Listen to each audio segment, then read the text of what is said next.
ይህንን ማድረግ ካልቻልኩ እናንተ ሳትሆኑ እኔ ነኝ የተሸነፍኩት። እናንተ ሳትሆኑ እኔ ነኝ የደከምኩት። እናንተ ሳትሆኑ እኔ ነኝ የዛልኩት ማለት ነው። I will make it true።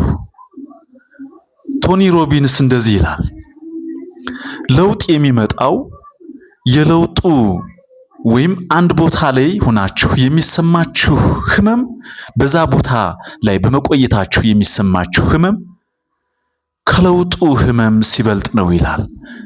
በጣም ትክክል ነው። አንድ ቦታ ላይ ሆነን የሚሰማን ህመም ከለውጡ ህመም ካልበለጠ ለውጥ አይመጣም። የእንግሊዘኛ ትራንስሌሽኑ እንደዚህ ነው የሚለው፣ change happens when the pain of staying at the same place is greater than the pain of change. How it is true, and I will make it true in my life and in your life. You get me? Yes, you did.